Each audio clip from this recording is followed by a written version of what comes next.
The days of cheap mobile data for Indian customers are officially over. All three private telecom companies in India have hiked their tariffs from anywhere between 15% to 45%. The move comes on the back of record losses by Vodafone Idea and Bharti Airtel. In 2016, the Indian telecom sector saw a massive disruption because of the entry of Reliance Jio, following which you had steep competition, because of which prices fell, but so did revenues. And these companies say they had no choice but to hike tariffs to ensure financial viability, but customers are not convinced. I never expected the hike to be so steep. These companies first lured us with very cheap offers, and now when we're not so used to low tariffs, they've increased their prices. I might be forced to change my service provider now. I'm going to very carefully analyse who has the lowest rates and then take a call on switching companies.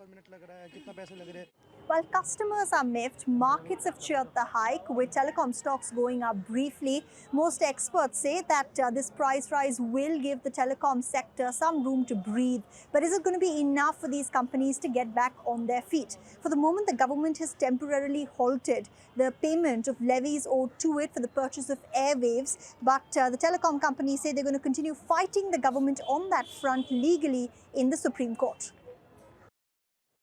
Let's get more now from V. Sridhar. He's the associate editor at Frontline Magazine in Bangalore, India. Thank you for joining us on the program. You know, India's phone services have been in a price war for several years now, which has been great for consumers, but apparently not so for the companies. Is this an end to all those price wars that we've seen?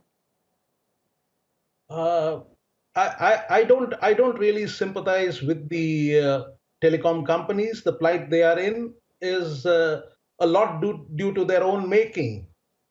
And if you see the growth of mobile telephony, the history of mobile telephony in India has been one of a series of scandals, right from the beginning till now. So, and the latest episode, which has this hike has been immediately been triggered by the fact that the telecom companies have not provided for the dues that they knew were coming. For example, this is primarily because the Indian telecom companies bid far in excess of what they ought to have several years ago, and for the licenses that they got. That is because they overestimated the demand and the price that they could charge. And then they moved on, they pressurized the government to move from a flat license fee regime to a revenue sharing arrangement.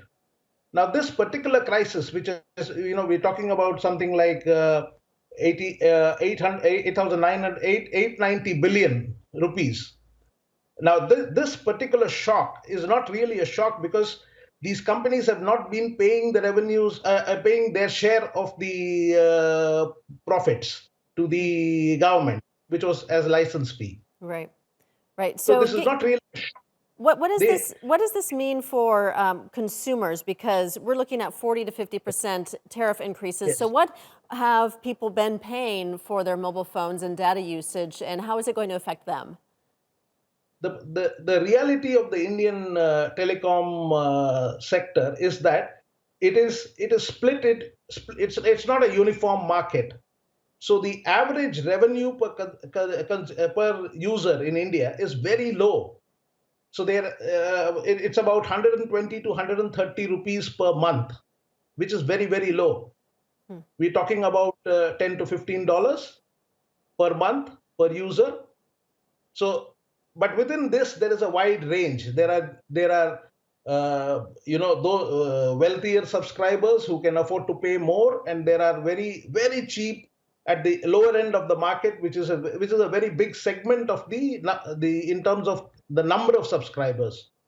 So the one estimate is that this will have to increase. This revenue per user will have to increase from about 120 to 130 to about 200 rupees. We are talking about an increase of between 38 to 60%. Okay. Okay. So with the price increases, should customers expect to get improved service though, or are we looking at just increased payments and the same service that they were getting before?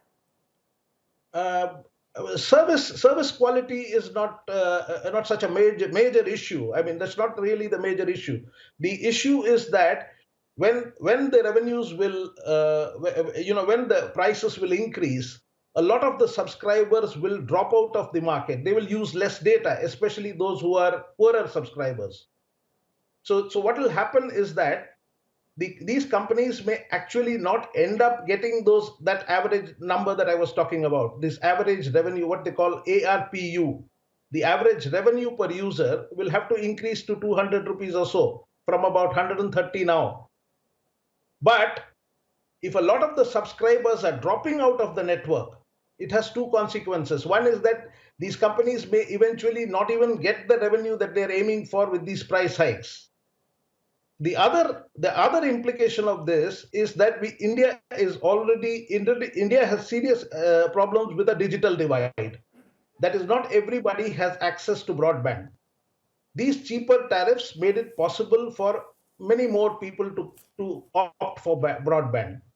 So when the tariffs increase, many people may have to drop out. So this digital divide in India will widen, I think. All right, we will leave it there for now. V. Sridhar joining us from Bangalore, India. Thank you for your time.